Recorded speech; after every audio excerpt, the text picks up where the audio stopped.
Hi everyone, my name is Talia from Zart and today we're going to be creating a nature-inspired pinch pot.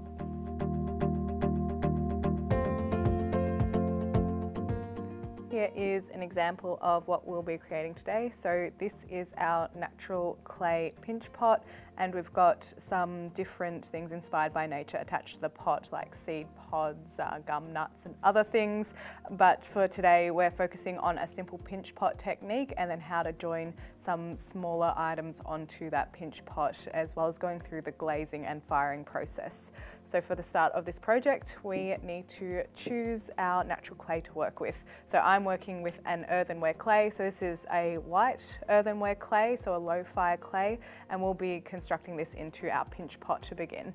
So when we're doing our pinch pot, I like to start with a sphere. So for your students, they might need to work their clay to get it into that spherical shape, or you can give them a lump of clay that is already roughly in a sphere. So if you are working with clay that has been around for a while, you will want to knead it. So by kneading it, you can use the heel of your hand and press that down to get any air bubbles out. Now I'm working on a silicone mat just so my clay doesn't stick to the table or whatever surface I'm working on, and it's a little bit cleaner as well, instead of the clay picking up things that might be on the table, because that can cause trouble in the kiln if you've got little pockets of debris and different things from your table that are sticking into your clay. So I am using the heel of my hand. This is also much easier if you can stand up. So if your students are able to stand up and put a bit of pressure, a bit of force into their rolling, then that will be a bit easier for them to do as well.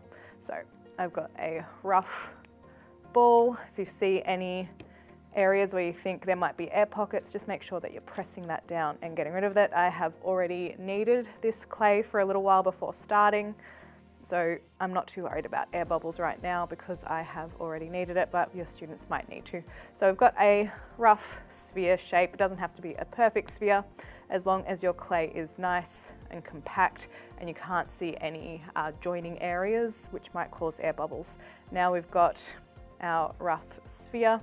I'm going to pinch in the inside, so using my thumbs and pressing outwards. So your students can do this as many times as they need to. They can repeat this process over and over again if they don't like their pot. So don't be too worried about getting it perfect the first time. So I am pressing my thumbs into the center of my pot and pressing outwards. Now your clay might start to get a little bit dry, especially if it's warm inside. So I like to have either a cloth or just a small amount of water, or even a sponge to moisten my hands. I'm not putting lots and lots of water into my pot, because then I'll just create slip and it'll be muddy and hard to work with. So make sure that you use your water sparingly so that you are not creating a terrible muddy texture of clay. So this is the start of my pinch pot. It's starting to take shape. I don't want my walls to be too thick, because if they're too thick, again, more risk of things going wrong in the kiln later on, which we will talk about a little bit more when we're up to our firing stage. So keep pressing out, make those walls thin. We don't want them too thin, we don't want them too thick either. So what tends to happen here is that your base will start to get really thick, especially if you're concentrating on pushing out those outside walls. So you can press down to make sure that your base is spreading out. Now I don't mind the organic look of this pot. If you have students, and you will have some students that really like to smooth out all those lumps and bumps, you can let them do that depending on what kind of pot they want to create, but I think the organic forms in this pot look really nice, and even the impression of my fingers in the pinch pot, I think it works really well with the idea behind this work being organic forms and natural materials. So I'm going to leave it a little bit rough, but your students might want to smooth it out and create a really nice, symmetrical, smooth pot, but that is their design choice, depending on what they want to do. So my pot is taking a nice shape. So if we think about how thick we want our walls to be, we do want them to be roughly even. I like to think of it as about a pinky finger width in size. That tends to be a good size to go with, and something that your students can measure as they're going. So make sure it is roughly even. So I'm pushing out some of those walls and making sure that my clay isn't getting too dry. So keep pushing, keep pressing out. And like I mentioned before, if you want to start all over again, maybe your pot's too big, it's too small, or the walls are getting really thin, then you can just bunch up your clay, knead it, and create another sphere and go again with that process. But you might have limited time in your class, so be aware of that. But otherwise, I think that's pretty good. Looks roughly even, and I've got those nice finger marks around the edges of the bowl, which I like and I am going to keep. So now we've got our bowl, we've got our pinch pot. That's the first step done, very easy. Depending on what level you are working with, then you might want to do your attachments to the outside now. So we're going to need some more clay. I've wrapped my clay because clay dries very quickly. So every time you're working, put that to the side, every time you're working with clay, if you've got pieces of clay that aren't being used, make sure you wrap them up. Keep them moist, otherwise you will have dry clay and you won't be able to do much with it. Now we're creating our attachments. I've got my dried bowl here. We'll talk about drying time in a minute, but you can see I've got some gum nuts, I've got some pods and things. You can keep your shapes really simple. So if you're doing it with younger year levels and you just want to teach them basic joining techniques, then you can do some really simple seeds like this. If you're working with older year levels, you might want to do more complicated things like these gum nuts here. But we're hand modeling these, so nothing too complicated. I've got a range of wooden clay tools over here as well, which I will be using to help me make my shapes. Again, if your clay is starting to dry out, a little bit of water and just massage that in there without making things overly wet. So pressing with my fingers to make some of these pods, and I've got a skewer. I love working with skewers and my hands. I think they're sometimes all the tools that you need, but exploring with a range of different tools is very beneficial to your students to figure out what kind of shapes and designs they can make. Even if you want to have a lesson of just exploring some of those tools and not necessarily making anything for your finished piece, then that is actually a really valuable lesson for your students to have a bit of a play and figure out things for themselves. So that's a very simple seed pod, and we don't want anything to be too thin. So if I kept thinning this out and getting it very realistic with a very, very thin stem, that's more likely to crack later on. So I don't want to go too thin because I don't want anything to crack, especially if your students are beginning with clay. Then you want to make sure that when their pieces come out of the kiln, it is in one piece. So I'm going to make a few of these and then we'll get on to our next shape.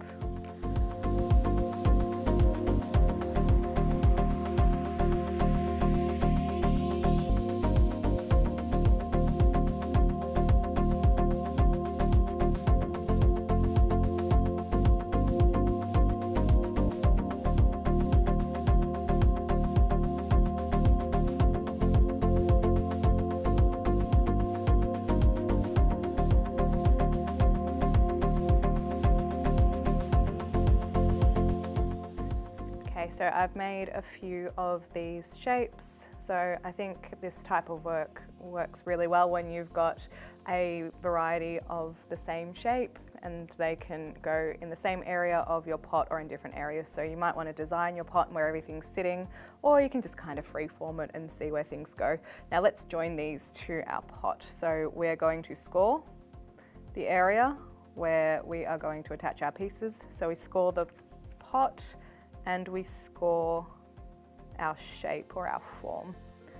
And here, if you've got slip made up, you can use slip, but what I tend to find is just using a bit of water on both areas tends to be enough if you've scored it up well enough. But if you are someone who likes to use their slip, then definitely brush on some slip to attach, but it's not absolutely necessary. My pots have joined pretty well without the slip, and I tend to like to join things on the base. So using some of your wooden tools, I like to drag some of that clay up and down and join your pieces there.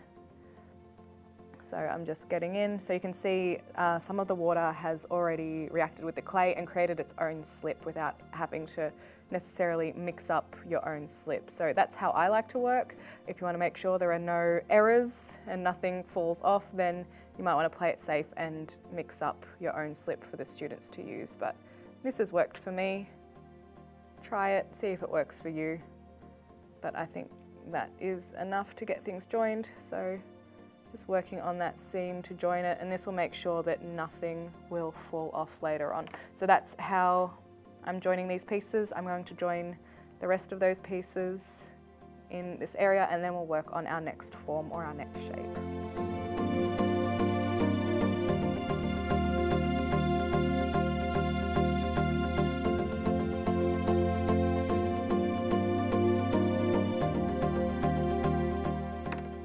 Okay, so we've got those three joined. Now I'd say that's around a mid-level kind of shape that we've constructed there. So let's go for a junior level kind of shape, which is just our circles, our spheres. So rolling up those spheres, make sure that your spare clay isn't getting too dry. So I like to put a little bit of water or even a wet cloth around the clay, a moist cloth when you're not using it. So we've created our sphere, and then our trusty skewer, poking that in and just rounding it out depending on how big you want that hole to be.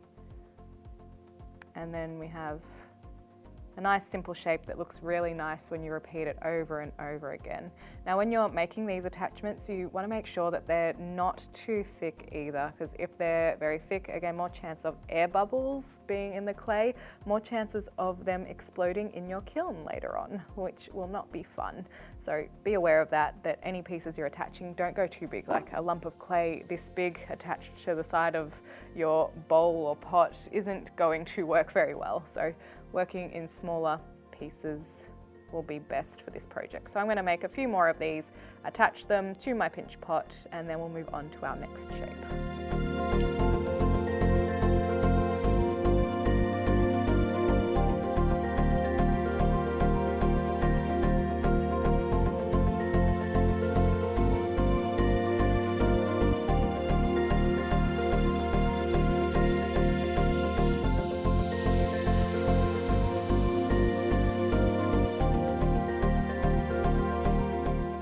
We've got our spherical shapes all done. Now let's attach them to the pot. Have a think about where you want to attach them, whether you're just doing different things in different sections, which I might do. So my other designs here have kind of a mix of all of the shapes hanging around each other. So I might just do sections. So I'm going to join them in the same way that I joined my other shapes, scoring both sides, either slip or a bit of water on both of your pieces, pressing them down, and then using a clay tool just to join the bases together. So I'm going to join all of those, and then we'll move on to our next shape.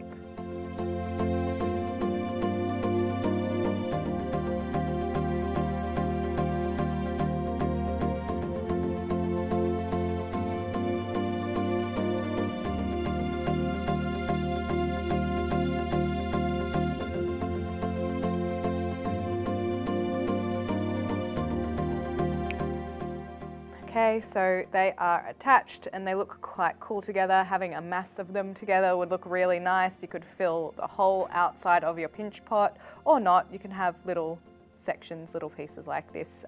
You might want to draw out your designs and figure that out.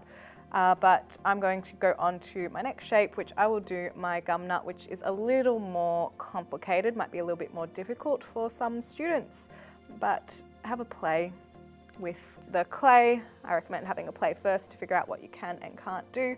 So for my gum nut, I'm just starting always with a sphere and then pinching that out to get the rough shape of the outside, and then we can use some of our tools to work on the inside to hollow that out a little bit. So you kind of just have a play with the tools, figure out what works. So this one has a cool bump on the end, which actually will work really nice. So a lot of playing with clay is a bit of happy accidents and experimenting, seeing what works, and if it doesn't work, just smush up your clay and try again. So I'm moving that clay tool on the inside and just pushing out those edges. What I can do is pinch in the top so that we have a larger base, and then smaller as we come out to the inside. Hollowing out the clay and ensuring that it is not too thin. So what you might notice is there's sometimes a little cracks in areas that are super thin. So you might notice that it starts to kind of have those lines coming through it. So a little bit of water, keeping that moist, making sure your clay isn't too thin. So some like that might be a little bit too thin compared to the rest of it. You'll start to find trouble where your clay is inconsistent, where you've got really thin areas and really thick areas, especially on joins. So let's avoid that and try and make things roughly the same. Now I wanted a little stem on my pod, so I'll grab a little bit more clay, and I'm actually going to, because it's a small amount of clay, just blend that in. So I'm going to continue making these gum nut shapes and then joining them again to my pinch pot.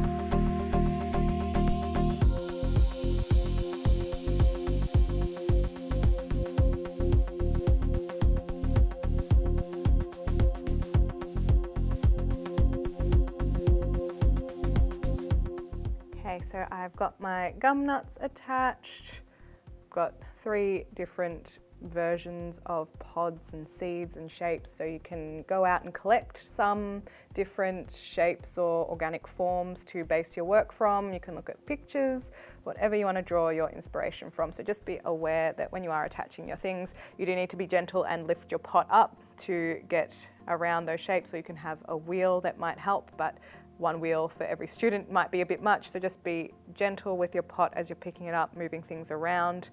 I'm just making sure that when I place that down, that these edges aren't touching the table, because they will come off or snap off if I'm a little bit too rough with them. Also don't want to make these too thin, because they do have a risk of snapping off if they are too thin, even with the natural clay. So I'll just put that down, but there's a whole variety of different shapes you can make and explore. Don't stick to just these ones that I've made here, just showing you some examples of how you can use the tools and how to attach them onto your base. So from here, we need to allow our work to dry, which is why I've completed my pre-made pot, which has been drying. You can tell the difference in the color, so you can see that some of that moisture has come out. So you want to leave your clay pot to dry for preferably a few weeks. It will all depend on climate, and this is where clay gets a little bit tricky, because the different climates, different drying times, depending on how long it's been sitting. You want to make sure that when you pick up your clay piece that it doesn't feel cold. That's a sign that the dampness or the moisture of the clay has gone. The longer you leave it, the better, and the less likely it is to crack it in the kiln. Or you can put your kiln on a really slow drying or a slow temperature to dry out your clay over a long period of time, but I would definitely recommend minimum 2 weeks in a warm climate. Put them next to a heater, that will help them dry out, but otherwise leave it for as long as you can before you put it in the kiln. Now I'm going to go over some of the different types of clay and the different firing times. So I'll get a slide up so it's a little bit easier for you to follow along.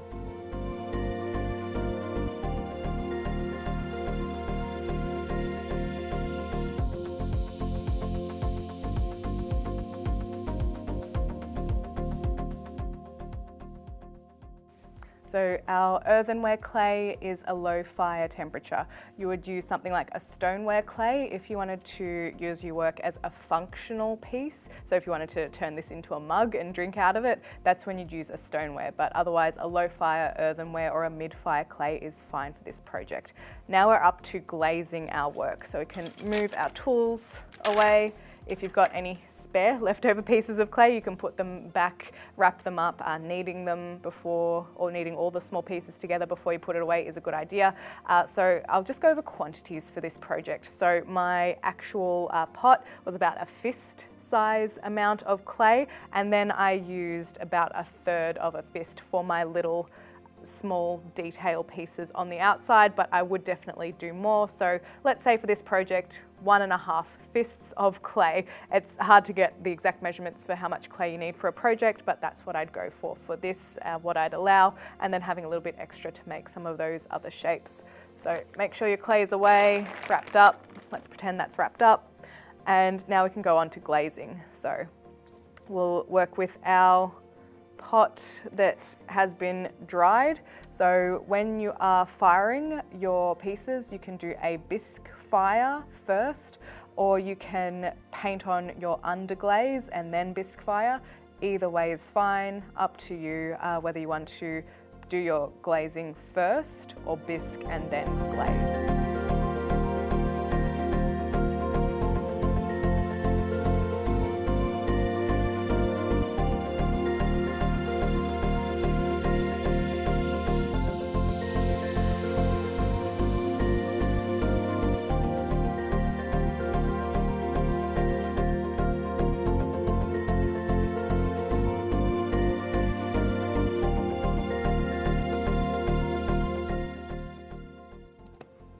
So when you are working with your glazes for your pot, it's always good to do a test glaze of a tile first, because the way that your glazes look in the container might not necessarily be how they look once they're fired. Now, these have been sitting around a long time, which is definitely what will happen in your art room, I'm going to say.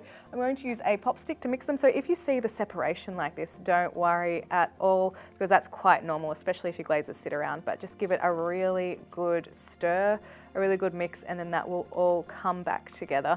If you notice that your glazes are starting to dry out, then you can add a little bit of water to reconstitute those. So make sure that you don't have any separation before you start painting your glaze on. So with the colours, having a test fire and seeing how the colour turns out is definitely good, and will give your students a better idea of what colours they're using on their pot. So my example over here, which I've already painted using just one coat, so you can see some areas are a little bit patchy because that's only one coat of the underglaze applied, and some colours are a bit more opaque than others. So this Alice blue is this Alice blue, so you can see the outside of the container is a little bit green, but you actually get a really nice vibrant blue colour from that. So I am going to just apply this colour. To start with, you can do as many colours as you like, or all the colours, but the application is very similar to how you would apply an acrylic paint. Make sure your brushes are clean, make sure they are dry. Now I will paint, what do I paint? Let's paint my gum nuts. A nice tangerine colour. And when you apply, you'll notice it's quite thick, so a bit thicker than your general acrylic paint. And you want to make sure that you are coating your pieces evenly. And this will dry very quick because this pot has been drying for a long time. So that's really nice about working with these underglazes, is that you can do a second coat pretty much straight away, but it's always good to do one even coat first and then a second coat. So I'm going to go ahead and paint these gum nuts, and we'll come back and paint in our second coat.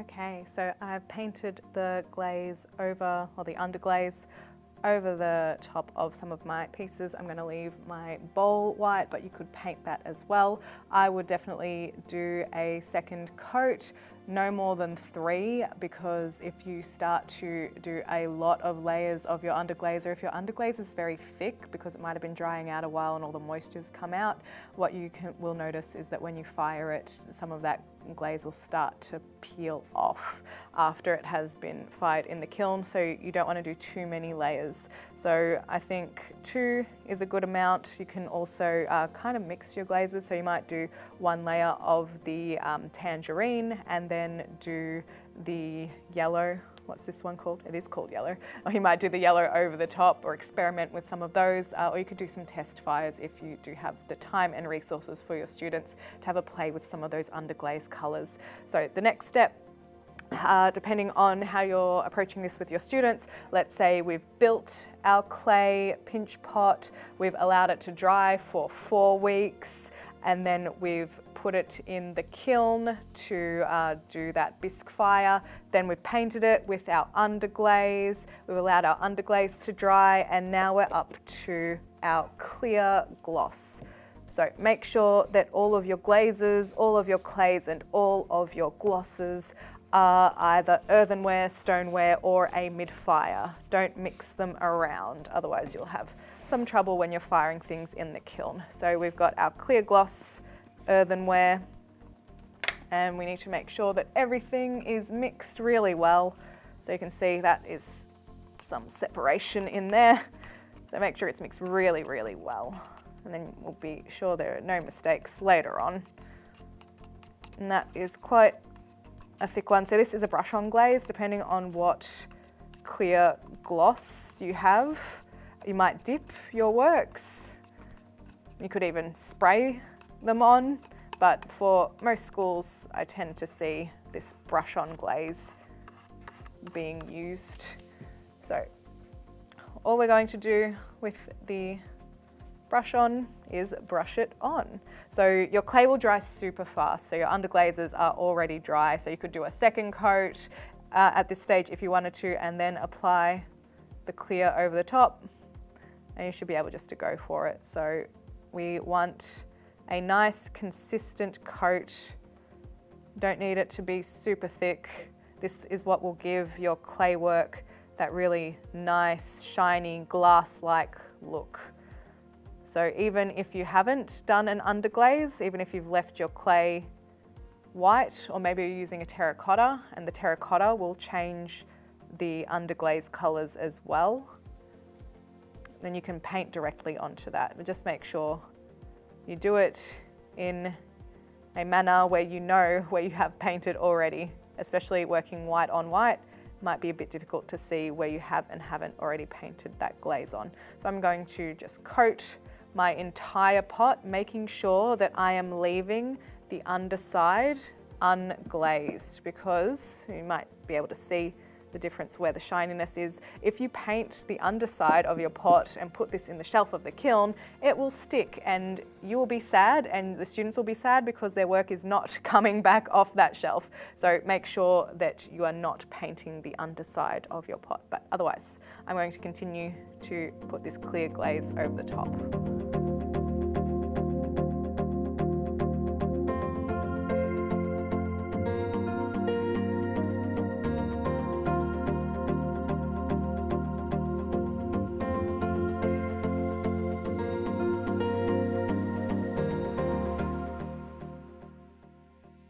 Okay, so I've painted my first layer of the clear gloss.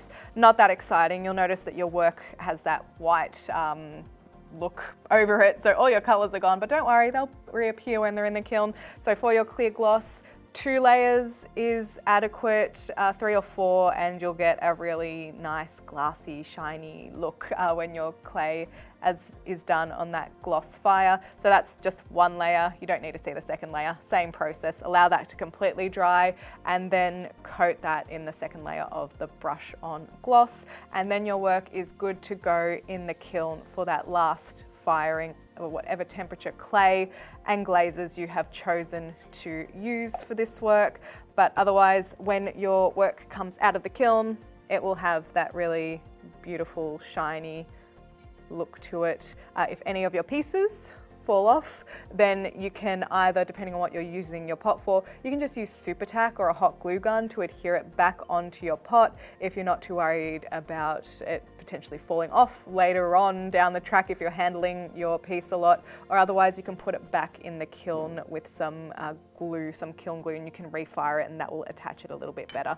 But otherwise, that is the end of our nature-inspired pinch pot. I hope you enjoyed this video and thank you for watching.